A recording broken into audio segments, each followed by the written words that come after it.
Bonsoir à tous, merci d'être avec nous sur Calédonia. Merci de votre fidélité. Demain, une marche orange sera organisée. Départ à midi depuis le musée de la ville, depuis le musée de la Nouvelle-Calédonie. Cette marche fait écho à la journée internationale pour l'élimination des violences à l'égard des femmes. Elle est célébrée chaque année le 25 novembre, mise en place depuis 1999 par l'ONU, l'Organisation des Nations Unies. Ce sera le thème de votre émission ce soir. Bonsoir Michel. Bonsoir Jimmy. Bonsoir à tous. Bienvenue dans la bande. Voici le sommaire de votre émission.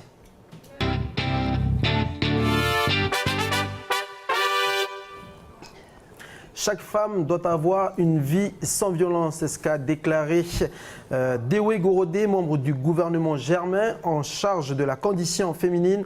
En Calédonie, une femme sur 4 est victime de violence. Alors, quelles recommandations pour tâcher d'endiguer ces comportements? Nous allons tenter d'y répondre avec notre invitée ce soir, Charlotte Boinemois, première vice-présidente du Conseil des femmes de la province Nord. Bonsoir Charlotte.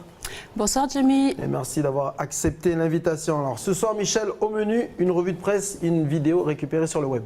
C'est ça, au niveau de la revue de presse, on parlera de Miss France. Ça vous vous demandez sûrement c'est quoi le lien entre Miss France et les violences faites aux femmes. Restez avec nous, vous allez voir, c'est la première fois que l'élection de la plus belle femme de France n'est pas que le reflet des strass et paillettes, et elle laissera place aux femmes engagées. Ensuite, connaissez-vous Nicole Ferroni? Non, si vous ne connaissez pas, restez avec nous.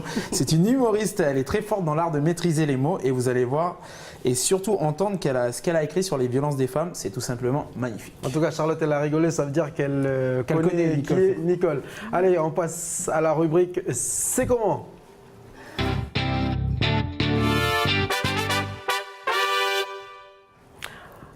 Alors Charlotte, tu es la première vice-présidente, comme je le disais tout à l'heure, du Conseil des femmes de la province Nord. C'est une association régie par la loi 1901 et d'intérêt provincial. Alors sur le terrain, que faites-vous concrètement? Alors concrètement, donc, le Conseil des femmes existe depuis 1994. Donc elle a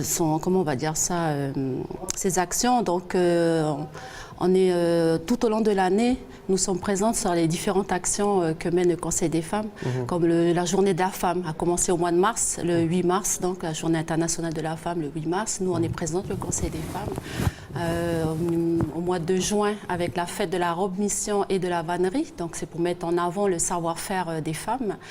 Nous continuons au mois d'octobre avec le grand marché du Nord, de la province Nord. Donc ça, c'est toujours porté par le Conseil des femmes de la province Nord. Et là, ce mois-ci, mois de novembre, donc c'est pour la discrimination, donc la violence faite aux femmes. On est avec la province, on célèbre la journée internationale de la lutte contre la violence faite aux femmes. Alors comment ça se passe du coup, les femmes qui sont discriminées et qui sont en difficulté, elles vous appellent directement? Comment ça se passe? Il y a un numéro vert, il y a un numéro gratuit, on vous appelle, on se rend dans un local, vous avez un bureau. Comment ça se passe? En fait, nous, le Conseil des femmes, on est là pour orienter les victimes. Nous ne pouvons pas conseiller, ce n'est pas notre objectif premier.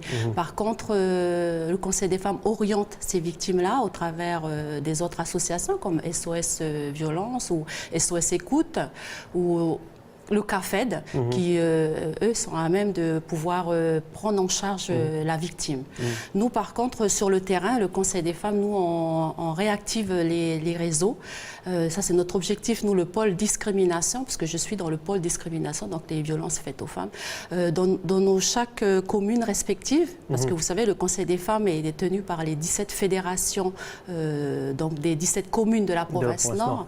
Et dans nos communes respectives, nous réactivons ou nous allons voir des personnes susceptibles de pouvoir prendre en charge les victimes. Donc ça passe par les familles d'accueil ou les personnes transportent, ne serait-ce pour transporter la victime vers une autre commune pour justement ne pas rester dans sa commune là où elle a été violentée, on va dire. Donc voilà, nous on est plus dans l'orientation de la victime. Alors Charlotte, selon une étude réalisée par l'INSERM, qui est l'Institut national de la santé et de la recherche médicale, une Calédonienne sur 4 subit des violences et 1 sur 8 a subi des attouchements sexuels ou a été violée avant l'âge de 15 ans. Les chiffres sont plus qu'alarmants. Alors malheureusement, le pays n'est pas épargné, Charlotte.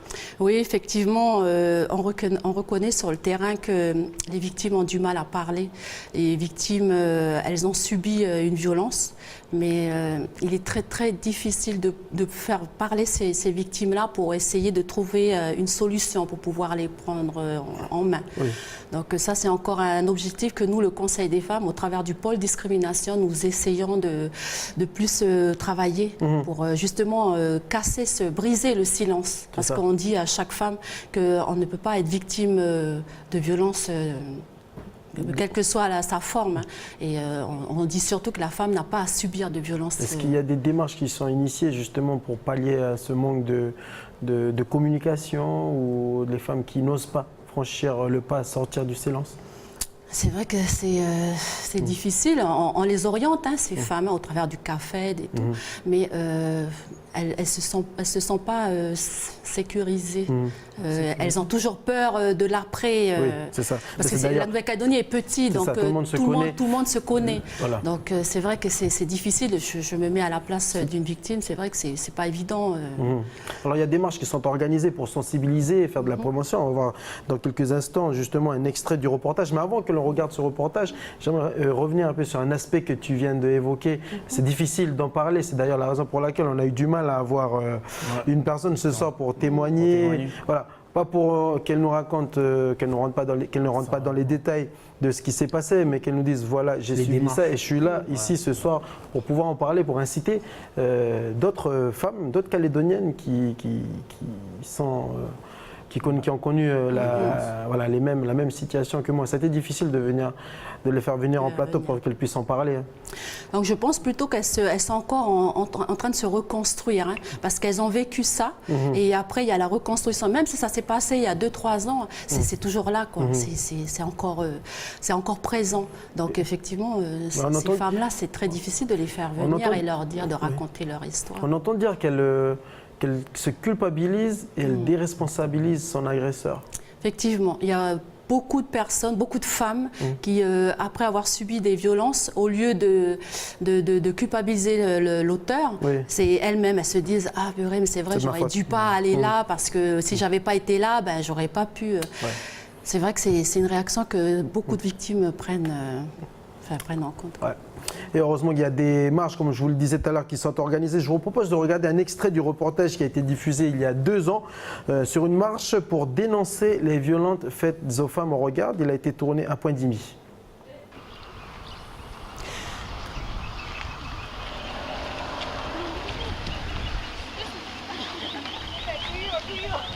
Cette journée, nous la terminons aujourd'hui à Pointe-Dimy. La journée pour la marche contre les violences, on a commencé à Poum, suivi du CAFED, et aujourd'hui on la termine à Pointe-Dimy. Surtout cette marche aujourd'hui, c'était pour notre sœur Maréline. Elle a été tuée atrocement par son mari. Et la marche d'aujourd'hui, c'est pour elle. Et surtout pour soutenir sa famille, surtout. Comme me l'a dit son père ce matin, aujourd'hui, la marche d'aujourd'hui, ça va faire ressurgir toute leur détresse qu'ils ont eue en 2010 quand elle est décédée, quand elle s'est fait tuer par son mari.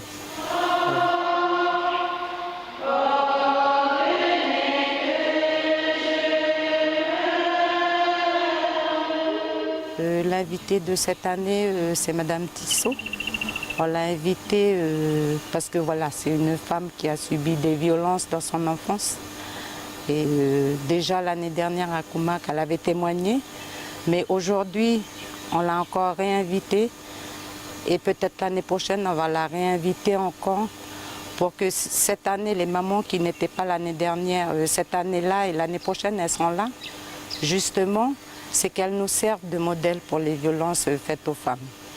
Avec le temps, peut-être, je dis bien peut-être, elles n'oublieront pas, mais il y aura une petite, la cicatrice va peut-être guérir. Alors, quelles recommandations pour tenter du coup d'endiguer ces comportements? Il faut en parler. Oui, je pense qu'il faut en parler, il faut rassurer les victimes, demander aux familles de ces victimes de la soutenir, de soutenir ces victimes-là, et puis surtout briser le silence. Il faut percer l'abcès. Ouais. Michel a trouvé une autre manière de pouvoir sensibiliser, de militer justement pour la cause. C'est lors de la revue de presse, Michel. Oui, c'est ça. Donc, comme je disais tout à l'heure, dans cette vidéo, en fait, l'humoriste, elle interprète... La revue de presse. Ah, pardon. Quoi de mieux alors? On reprend. Quoi de mieux? Michel n'est pas Quoi de mieux que d'utiliser un événement? C'est Charlotte qui l'a perturbé. C'est ça. Je suis jamais perturbé par les femmes. Oui. Allez, la revue de presse. Arrête, je vais me faire battre après par les femmes. Ah non, pas sur le plateau. Hein. Pas ici en tout cas. Pas en public en tout cas. Bon alors, quoi de mieux que d'utiliser un événement médiatique avec une grande audience pour sensibiliser la population sur les maux de société. Donc regardez cet article du site du Parisien. Dans une interview accordée au Parisien, Sylvie Tellier a annoncé que la 88e élection de Miss France aura pour objectif de dénoncer les violences faites aux femmes. C'est une initiative inspirée de Miss Pérou qui ont utilisé leur mensuration pour dénoncer ces violences. Selon la directrice générale de la société Miss France, je cite: aujourd'hui, Miss France est le relais de la jeunesse actuelle et au fur et à mesure, nous arrivons à chambouler les mentalités. Pour la première fois, nous nous servons de Miss France pour dénoncer les violences faites aux femmes et j'espère que l'année prochaine, ça sera une autre cause. Voilà. Vous pensez que l'on devrait s'inspirer de ce genre d'initiative dans nos grands événements en Nouvelle-Calédonie? L'élection de Miss Nouvelle-Calédonie. L'élection de Miss Nouvelle-Calédonie. Pourquoi pas? Mais nous, on participe déjà au Conseil des femmes. Pas au travers de Miss France, mais non, mais par exemple, oui, pour ici en Nouvelle-Calédonie en tout cas. Oui, en Nouvelle-Calédonie, oui.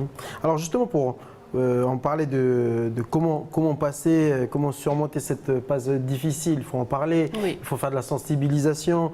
Et parlons maintenant des structures d'accueil. Il existe 3 foyers en province sud et 2 en province nord. Le CAFED, le centre d'accueil des femmes en difficulté, qui est basé à Vaud, et la maison des femmes, qui est la maison Kaba, située à Pointe-Dimy. Alors, je suis une femme en difficulté, je suis une femme discriminée par mon mari. Je décide de quitter la maison et je souhaite me rapprocher de l'une des 2 structures en province nord. Que dois-je faire? Alors c'est vrai que c'est une problématique qui s'est posée lors de nos réunions et effectivement c'est ça, je vous parlais tout à l'heure des réseaux de personnes pour prendre en charge les victimes. Donc une personne par exemple qui est violentée, on va dire du côté de Pointe-Dimier, activer les réseaux qui sont sur Pointe-Dimier, mais cette femme-là ne resterait pas sur Pointe-Dimier mais plus aller sur l'autre côte, donc la côte ouest. Ou pourquoi pas, on avait pensé aussi faire un partenariat avec les îles ou le sud. Donc ça c'est vrai que c'est quelque chose qu'il faut réfléchir, qu'il faut travailler dessus, parce que c'est vrai que comme on a dit tout à l'heure, la Nouvelle-Calédonie c'est petit, tout le monde se connaît, donc il faut trouver un système pour que justement les victimes ne restent pas sur place. Est-ce que vous travaillez en collaboration, c'est-à-dire les différentes structures du pays, avec les institutions du pays? Oui. Donc du coup, est-ce qu'il y a un diagnostic commun qui est effectué justement pour qu'on puisse avoir un visu, puis qu'on puisse bien prendre conscience de l'ampleur de ce fléau, j'ai envie de dire? C'est vrai qu'il faudrait que on a eu un partenariat avec la condition féminine de la province sud. Au travers de Madame Robineau, je pense, du Congrès. Et effectivement, il y avait des chiffres qui avaient été annoncés. Mais là, moi, je ne pourrais pas vous le dire. Parce que les dernières études, les dernières statistiques par rapport aux violences faites aux femmes que l'on a, elles datent de 2003-2004. Exact. C'est dire de l'intérêt que ce sujet, cette problématique a pour nos élus du pays. En tout cas, l'appel est lancé. Voilà. Ce vendredi, vous organisez un colloque à la province nord. De quoi il s'agira en fait, cette journée internationale de la lutte contre la violence faite aux femmes, elle est organisée par la province nord, par le service de la mission de la femme.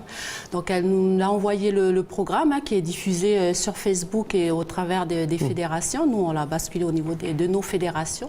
Donc la journée elle commence à 8h, je pense, avec des débats et tout. Il y aurait des spots qui vont aussi être présentés tout au long du mois de novembre à la télé. Tout ça pour sensibiliser les gens sur les violences faites aux femmes. Avec des séries télévisées, Palaï. Clémence, tu veux m'aider? Palahinemo, c'est ça. Palahinemo qui dit parole aux femmes. Aux femmes. En langue de Yengen, une série télévisée que vous pourrez regarder sur Calédonia à partir de ce lundi à la place de vos séries télévisées tahitiennes, Label Hina. On passe à une petite vidéo, Michel. C'est ça. Là, c'est la bonne. Là, c'est la bonne feuille. Alors, dans cette vidéo, l'humoriste interprète une institutrice d'une classe de maternelle. Parmi les parents d'élèves, il y a une femme battue qui est enceinte. Pourquoi enceinte? C'est un détail important dans la vidéo, puisque Nicole Ferroni dénonce le fait que toutes les femmes sont victimes de violences conjugales. En 2014, en France, 40% des femmes disent que c'est quand elles sont tombées enceintes que les violences ont redoublé d'intensité. Tomber dans les escaliers, ça sera l'excuse donnée dans la vidéo par cette femme pour cacher les coups, un thème que va aborder l'humoriste pour dénoncer la situation. On regarde. Cette semaine, en fait, je suis tombée sur un article de journal qui racontait que dans 40% des cas, les violences contre les femmes de la part de leurs conjoints débutent ou redoublent durant la grossesse. Alors moi déjà, je me dis, mais attends, je comprends pas. C'est quand même une période où la femme elle est vulnérable, où elle est en train de construire un individu. Je comprenais déjà pas comment son conjoint peut avoir une impulsion de destruction contre elle. Vous voyez, vraiment l'idée, ça me choquait. Et après, je me suis dit, non mais Stéphanie, ce n'est pas l'idée qui est choquante, c'est la réalité, tu vois. Et effectivement, le lendemain, je vais à l'école maternelle, comme d'habitude, et je croise la maman de Lénie qui attend un enfant, la maman, hein, pas Lénie. Et quand elle me tend le cartable de son fils, là je vois qu'au niveau du bras, elle a des marques. Je me dis, mais c'est pas la première fois ça, Stéphanie. Et du coup, elle s'apprête à partir, et là je veux la retenir. Je lui dis, excusez-moi, faites du jujitsu. Et là, elle se retourne, elle me dit, pardon. Je dis, faites du jujitsu, parce que moi, quand j'en faisais, comme vous, j'avais plein de bleus. Et elle me dit, non, moi pas du tout, moi c'est juste que je suis tombée dans l'escalier. Là je dis, mais attendez, je dis, mais c'est quoi le modèle de votre escalier? J'ai l'impression que chaque mois, vous tombez dans l'escalier. Alors qu'en fait, le modèle, je le connais. Il a une moustache, une belle situation, une face d'hypocrite, hein, c'est son conjoint. Elle me dit, je ne sais pas. Je dis, non, mais le bois de votre escalier, c'est quoi? C'est du pin, du chêne? Elle me dit, je crois que c'est du hêtre. Je dis, non, madame, ce n'est pas du hêtre. Un être ne ferait jamais ça. Un être, un vrai, un pur humain, il ne ferait jamais tomber une femme enceinte sur son chemin. Donc je pense que c'est du chêne. Vous savez, comme les chênes, là, les chênes qui parfois nous relient à des situations très difficiles qu'on a du mal à quitter. Et là, elle comprend que j'ai compris. Et je lui dis, écoutez, puisque visiblement votre escalier a plus de facilité à vous faire descendre la pente quand vous tirez vers le haut, je vous laisse un numéro de téléphone, c'est le 3919 pour justement les femmes qui voudraient changer d'escalier. Parce que vous savez, c'est comment dire, la première marche peut-être pour remonter la pente. Je dis parce qu'on ne peut pas laisser chaque année autant d'escaliers amener autant de femmes sous terre, non? Une réaction, Charlotte, par rapport à ce qu'elles viennent de faire. Et oui, effectivement. Effectivement, il y a beaucoup de scénarios qui tournent autour des personnes qui sont vraiment victimes de violences. Et effectivement, on peut imaginer plein de scénarios et qui sont toutes les unes ridicules, quoi. Et puis, elle ne veut pas porter plainte. Alors, toujours selon cette étude de l'INSAM qui a été réalisée entre 2003 et 2004, 95% des femmes ne porteraient pas plainte en Nouvelle-Calédonie. Pourquoi? C'est ça. On revient encore au même constat. Hein. C'est la peur de parler, la peur d'avoir un retour après, regard des autres, regard de sa propre famille, regard de son entourage. La peur de se sentir rejeté. Rejeté. Par sa propre famille. C'est ça. Ouais. C'est ça. Et donc, du coup, est-ce que vous travaillez, est-ce que vous êtes reconnu par les gendarmeries ici en Nouvelle-Calédonie quand je parle de reconnu, c'est-à-dire lorsqu'il y a une plainte qui vient être déposée par une femme, une Calédonienne discriminée ou en difficulté, est-ce que les gendarmes vous appellent pour pouvoir procéder aux procédures de démarche ou d'interrogatoire ou vous n'êtes pas du tout sollicité? Non. En fait, nous, comme je disais tout à l'heure, on oriente les victimes. Après, c'est la victime avec la gendarmerie. Voilà. Je dis ça parce que j'ai une personne de mon entourage qui voulait porter plainte, mais qui a été découragée par les procédures administratives. Elle avait l'impression de passer un interrogatoire on leur reprochait plus quelque chose que elle manquait. Elle avait l'impression de ne pas avoir été écoutée. Soutenue, écoutée. Et donc du coup, elle n'a pas voulu aller jusqu'au bout de ses démarches. Oui, souvent les victimes, c'est comme si elles refaisaient. On va dire le fait d'être questionné et tout. Comment créer la confiance. Voilà. Une association comme vous qui est tout le temps sur le terrain, qui connaît comment questionner et comment approcher ce genre de public, ça pourrait mettre à l'aise la personne en face et arranger pas mal de choses. Un numéro à conseiller, on a entendu un numéro avec, comment elle s'appelle, Nicole? Nicole Ferroni. Avec Nicole, mais en tout cas, il y a un numéro ici en Nouvelle-Calédonie, si vous avez besoin d'en parler, Voilà. si vous voulez franchir le premier pas et sortir du silence, sachez que vous avez un numéro gratuit qui est à votre disposition, le numéro de SOS Écoute qui va s'afficher, qui est le 05 30 30. Charlotte, qu'est-ce qui... Là, on a discuté un peu des conséquences et les démarches, mais souvent les circonstances, qu'est-ce qui amène souvent aux violences? C'est quoi? C'est l'alcool, le cannabis c'est vraiment varié? Moi, je dirais, oui, c'est ça. C'est tous ces fléaux-là que je pense que on n'arrive pas, que ces personnes-là n'arrivent pas à gérer. L'alcool, le cannabis, tout ce qui est négatif, hein, et que ça amène à violenter. À maltraiter leur femme. Voilà. Aussi bien la femme que l'enfant, hein, pour nous, c'est un ensemble. C'est un ensemble. Mais c'est vrai que c'est assez bizarre quand même qu'on n'ait que des statistiques De 2003, de 2004. 2003 et 2004. C'est quand même, la Calédonie, elle est tout de même très bien impactée, très impactée par la violence faite aux femmes. Ça fait partie des prérogatives qu'il faudra mettre en place justement pour bien prendre en considération et plus prendre au sérieux cette problématique ici en Nouvelle-Calédonie. On parle toujours des statistiques, mais les statistiques permettent en effet d'avoir un suivi sur l'évolution, la tendance, ça monte ou ça diminue. On a eu du mal à trouver ces informations pour l'émission aujourd'hui, mais heureusement que Charlotte nous a donné quelques chiffres. Bon, j'ai essayé. Hein. Bon, merci, t'as bien géré. Merci en tout cas d'avoir accepté l'invitation, Charlotte. Puis bon courage dans ce que vous faites sur le terrain. Je rappelle que demain à midi, départ de la maison de la Nouvelle-Calédonie, il y aura cette marche orange, justement, qui fait écho à cette journée internationale du 25 novembre. Départ demain à midi depuis le musée de Nouvelle-Calédonie. Et puis en province Nord, sachez qu'il y aura une marche ce samedi dans la commune de Koumak. Voilà, les rendez-vous sont pris. Merci à tous de nous avoir suivis sur Calédonia. Merci Michel. Merci Jimmy. On se retrouve demain pour un nouveau numéro. Merci Charlotte. Bonne soirée à tous. Merci sur Calédonia. Puis on a bien retenu la leçon ce soir. N'hésitez pas à en parler. Olati, bonne soirée à demain.